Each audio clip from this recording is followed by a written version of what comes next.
Selamat pagi, saya Dr. Dewi Turgarini dan Andreas Suwandi, SPDGR MPD akan menjelaskan tentang etika dan etiket gastronomi.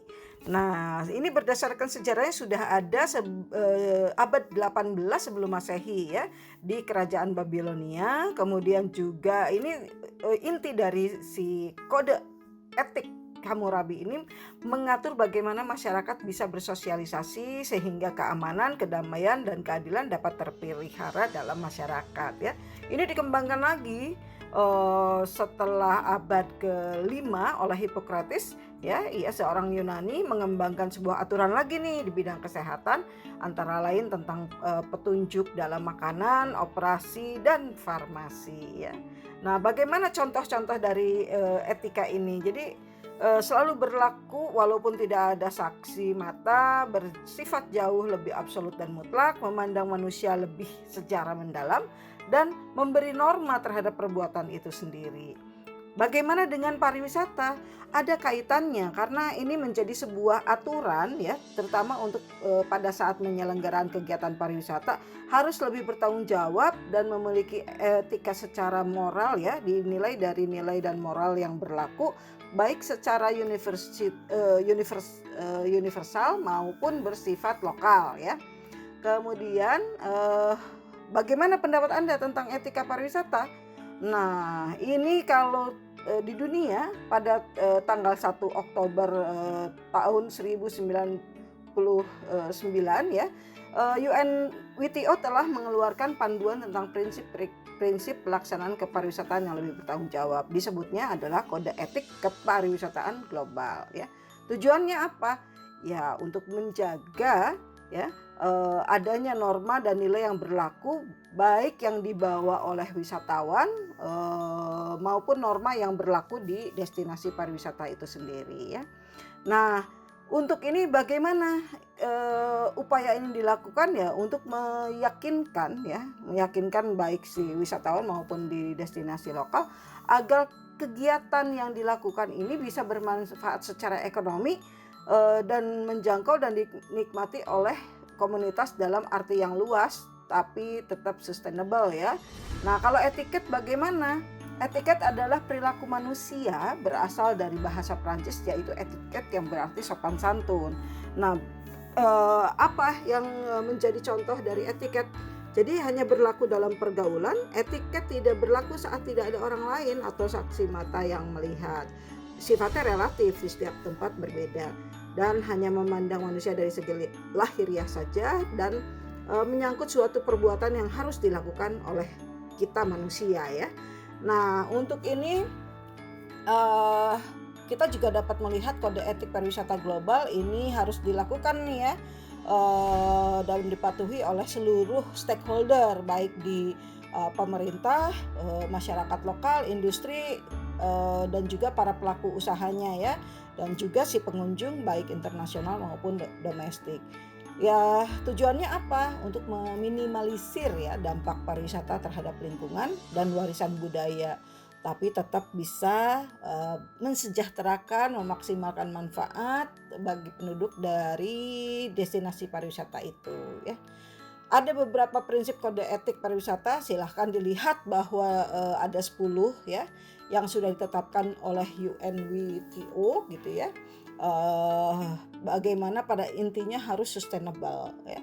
Kemudian bagaimana kalau misalnya langkah praktis agar aktivitas berwisata gastronomi nanti ya dapat dilakukan berjalan secara baik, yaitu menghargai tuan rumah host ya dan warisan budayanya, melindungi si bumi ya, terutama bahan bakunya, mendukung ekonomi lokal, adanya keamanan perjalanan. Anda bila menjadi wisatawan ya harus memiliki informasi yang baik dan juga platform digital juga disiapkan dengan baik dan digunakan secara bijak ya. Dan yang paling penting adalah menjadikan pariwisata kekuatan yang baik dan tetap menjadi contoh yang baik pula bagi wisatawan yang lainnya. Nah, ada beberapa kriteria untuk menjadi sebuah destinasi pariwisata yang berkelanjutan. Yang pertama adalah untuk destinasi ini harus berpikir jauh ya apabila melaksanakan kegiatan, jangan memberikan dampak yang tidak baik kepada manusia dan alam ya. Dan kemudian kalaupun ada kegiatan pariwisata harus sangat memperhatikan bahwa ini akan bisa meningkatkan kemampuan ekonomi di masyarakat lokalnya dan juga tetap mensejahterakan budaya ya.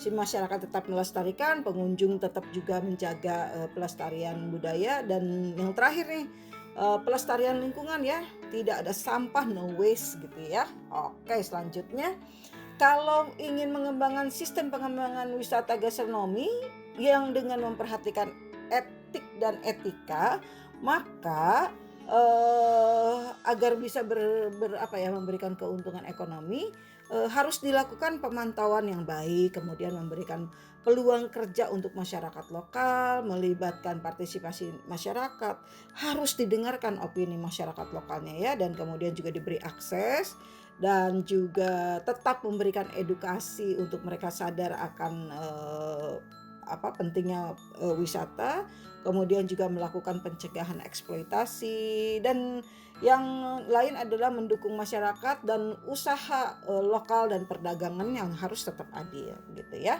Nah, bagaimana caranya pelestarian budaya yang harus dilakukan secara etikanya baik bagi masyarakat dan pengunjung wisata gastronomi? Ya harus dilakukan perlindungan terhadap atraksi wisata ya.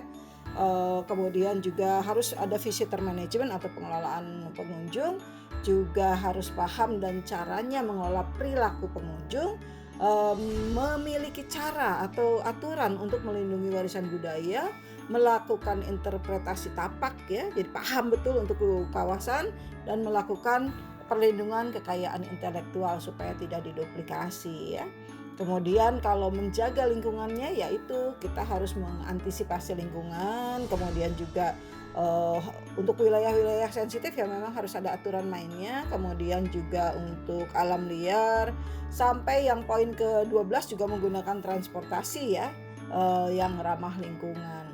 Nah, untuk selanjutnya nanti Pak Andreas Suwandi akan menjelaskan tentang contoh-contoh real etiket dalam berwisata gastronomi di Nusantara ini seperti apa. Silakan Pak Andreas.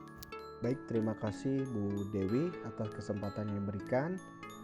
Hari ini saya akan melanjutkan materi berkaitan dengan etiket dalam berwisata gastronomi di Nusantara. Ada beberapa etika makan yang harus kita pahami terkait dengan bagaimana perbedaan antara etika dan etiket. Nah, kita bahas sekarang mengenai etika makan makanan khas Sunda. Ada beberapa hal yang harus kita perhatikan. Yang pertama adalah selalu makan dengan tangan tanpa menggunakan sendok dan garpu. Yang kedua, makan selalu ada lalapan, daun-daun muda, berbagai cara memasak ikan seperti dibakar, digoreng, dipepes, dibubui, dibungkus pakai daun pisang, lalu dimasukkan ke dalam abu panas, dicobek, diacar, dibumbu rujak, dan lain-lain. Budaya ngaliwat, makan bersama di atas daun pisang. Kemudian kita bahas etiket wisata gastronomi di Kota Bandung, Provinsi Jawa Barat. Ada 6 hal yang harus kita perhatikan. Yang pertama adalah cara makan tidak boleh bersuara atau ceplak. Yang kedua, wanita duduk tidak bersila namun bersimpuh atau emok. Yang ketiga, cara makan menggunakan tangan, makanan hanya diambil di ujung tangan, tidak mengenai telapak tangan. Yang keempat, tidak boleh sendawa. Yang kelima, kaki tidak boleh selonjor ke arah barat. Yang terakhir adalah beras tidak boleh kosong di dalam rumah. Selanjutnya kita bahas mengenai etika cara makanan khas Bali. Etika cara makanan khas Bali ini diantaranya adalah penyiapan makanan dilakukan bersama-sama. Kemudian makanan yang dijadikan gibungan bahannya bersumber dari daging, kelapa, dan dedaunan dan nasi putih. Etiket pada tradisi di Kota Denpasar yaitu saat diadakan upacara atau pesta, setiap hidangan yang disajikan untuk tamu mempunyai aturan tertentu yang sudah baku. Untuk tamu yang dianggap sebagai pejabat tinggi akan mendapatkan 2 sate empol, 2 sate susut, 2 sate kablet, 3 sate lembab, 3 sate asem, 1 urutan, dan daging babi. Sedangkan istri pejabat tinggi akan mendapat suguhan 7 tusuk sate. Kemudian kita bahas etiket makan bajamba di Kota Padang, Sumatera Barat. Apa saja yang dilakukan? Yang pertama adalah makan dimulai dengan kesenian Minang. Yang kedua, pembacaan ayat-ayat suci Al-Quran. Yang ketiga, berbalas pantun atau pepatah petiti bersaut-sautan antara dua orang datuk. Yang selanjutnya, para hadirin bagi wanita duduk bersimpuh, sedangkan laki-laki duduk bersila.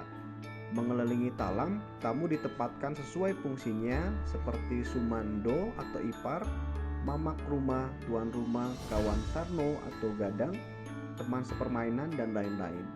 Kemudian makan didahului orang yang lebih tua. Saat mengunyah, pantang bersuara atau makan mancapak. Cara menyuapkan makanan, tangan tidak boleh masuk ke dalam mulut. Makanan diambil sesuap kecil dengan ujung-ujung tangan kanan sedikit dikepal-kepal, setelah ditambah sedikit lauk pauk, nasi agak dilempar ke mulut dalam jarak yang dekat. Ketika tangan kanan menyuapkan nasi, tangan kiri ada di bawahnya untuk menampung nasi yang tercecer. Posisi duduk harus tegak, kepala tidak boleh menunduk karena bisa menghalangi keleluasaan orang lain leluasa dalam menyuap nasi. Peserta harus menghabiskan nasi di hadapannya, tidak boleh bersisa. Bila selesai makan harus menunggu yang lain selesai makan. Sumber dari Kementerian Pariwisata tahun 2015. Kemudian kita bahas etiket pada tradisi di kota Yogyakarta. Nah, pelaksanaan kenduren wetonan dilakukan keluarga yang dituakan. Sebelum kenduren sabanan atau munggahan, sebelum dilaksanakan upacara ini, biasanya dilakukan ritual nyekar.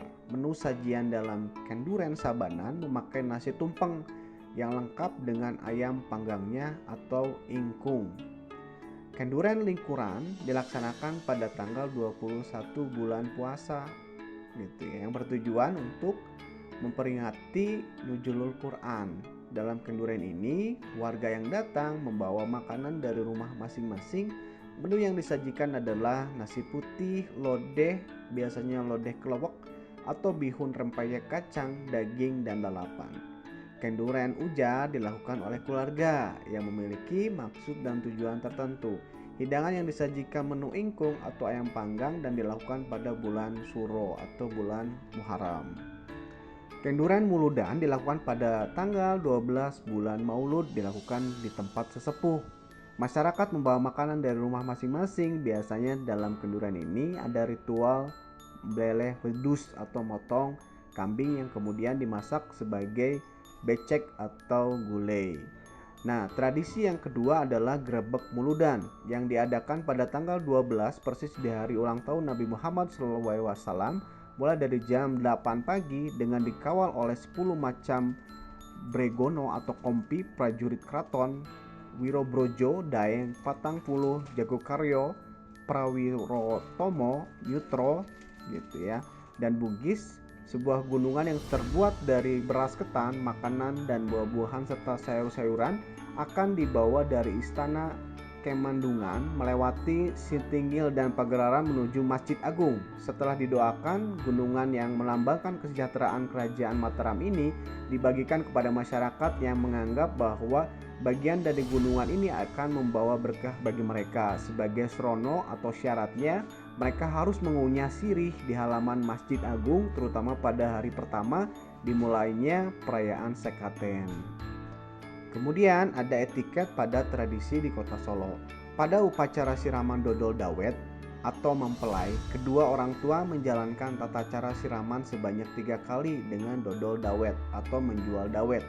Di samping dawet gayung yang terbuat dari tempurung itu sebagai hidangan, juga diambil makna dari kelapa yang diakhiri siraman oleh ayah cendol yang berbentuk bundar merupakan mempelai wanita. Setelah itu bapak lambing kebulatan kehendak orang tua untuk mempelai wanita memecah klenting untuk menjodohkan anak atau kendi sambil berucap ora mecah. Bagi orang yang membeli dawet tersebut, kendi nanging mecah pamore anakku harus membayar dengan kreweng atau pecahan genting, bukan dengan uang. Hal ini menunjukkan bahwa kehidupan manusia berasal dari bumi. Sumbernya dari Kemenpar tahun 2015. Selanjutnya adalah etiket pada tradisi di kota Banjarmasin. Acara selamatan dalam pesta perkawinan, kelahiran, atau hitanan biasanya harus disajikan aneka kue atau wadai. Ditambahkan lagi dengan sajian yang hanya dipajang oleh ahli bait atau tuan rumah, seperti yang pertama seperangkat panginangan yang lengkap berisi sirih, kapur, gambir, pinang, dan tembakau. Yang kedua rokok, daun nipah, dan tembakaunya. Yang ketiga segelas kopi pahit dan segelas susu. Keempat pisang mahluhi yang masak. Nasi astakona, hidangan khas kota Banjarmasin di mana disajikan saat upacara adat dan hajat dengan harus menyajikan hidangan komplit disusun di atas talam yang bertumpang banyak 3 atau 5 susun. Banyaknya sajian itu merupakan sebuah kesatuan hidangan yang terdiri atas 3 komponen pokok makanan, yaitu nasi, lauk pauk, dan buah-buahan. Kemudian yang selanjutnya adalah etiket makan tradisi masyarakat Papua. Kita tahu hidangan khas dari masyarakat Papua itu adalah papeda. Nah, cara makan masyarakat Papua yang pertama adalah cara makan papeda pastinya dengan kuah ikan kuning ini dengan menggunakan sebelah tangan atau mungkin hanya 3 jari saja yang berguna untuk memutuskan papeda yang lengket tersebut, atau juga bisa dengan menggunakan 2 sumpit yang diputar-putar. Dan cara makan papeda bisa juga langsung dari piring atau diseruput. Kesimpulan dari materi kita pada hari ini yaitu penyajian makanan lokal dalam tradisi budaya gastronomi di Nusantara tidak terlepas dari pengaruh berbagai aspek kehidupan, sosial, dan elemen budaya. Penyajian makanan pada upacara adat sebagai daya tarik wisata perlu melestarikan budaya makanan tersebut, sekaligus dapat mendistribusikan informasi etik dan etiket yang akurat kepada wisatawan dan industri pariwisata. Masyarakat lokal perlu memperhatikan etik dan etiket serta meningkatkan kesejahteraan dan kesadaran untuk mengelola dan mengemas pusaka budayanya tersebut menjadi atraksi yang menarik. Di samping itu, para pengelola wisata gastronomi perlu juga meningkatkan kemampuan untuk merencanakan fasilitas wisata dan sejarah budaya agar perjalanan wisata komersial tidak mereduksi nilai sejarah dan budaya makanan tradisional dan lokal, tetapi justru mendorong kelestarian dan keberlanjutan sebagai daya tarik wisata gastronomi. Masyarakat di Nusantara harus berupaya mengenali, mendukung, melestarikan, memanfaatkan, dan mengembangkan kepemilikannya dalam destinasi wisata gastronomi sehingga menjadi kebanggaan daerah. Karakter keunikan makanan tradisional atau lokal perlu dipertahankan untuk menjaga ruang memori tetap ada, dan jika sukses bukan tidak mungkin akan mempengaruhi pula distribusi dan peningkatan pendapatan masyarakat lokal.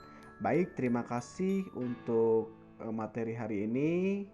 Wassalamualaikum warahmatullahi wabarakatuh. Sampai jumpa, salam sehat, salam sejahtera untuk kita semua.